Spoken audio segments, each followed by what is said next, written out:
प्रयोगातील सहभागी विद्यार्थी स्वरा समाधान गोवर्धन, मयुरी राहुल दत्त, आयसावरी माणिकर, तेजस्विनी योगेश गोवर्धन. प्रयोगाचे नाव अदृश्य जादूची भाषा. साहित्य कोरा कागद, लिंबू, आग पेटी, मेणबत्ती, वाटी इत्यादी.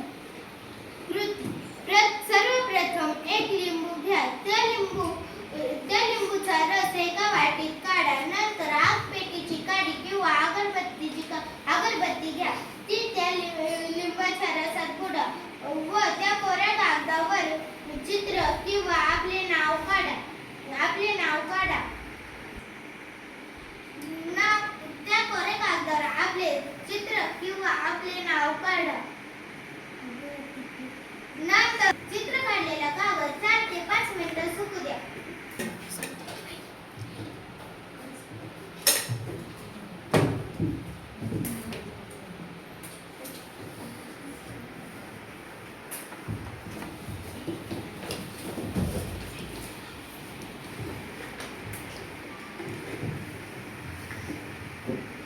आता तुम्हाला या सुकलेल्या कागदावर काही चित्रे दिसत आहे का? नाही.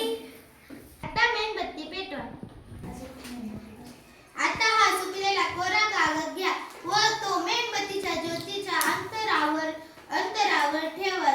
तो जळणार नाही याची काळजी घ्या. रेडी.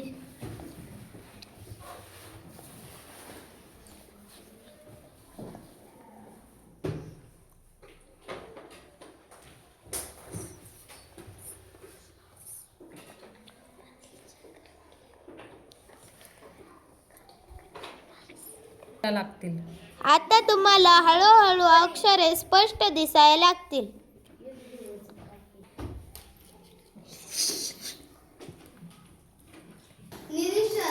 निरीक्षण उष्णतेचा लिंबाच्या रसातील सिट्रस आम्लावर परिणाम होऊन आपणास अक्षरे स्पष्ट दिसतात. धन्यवाद.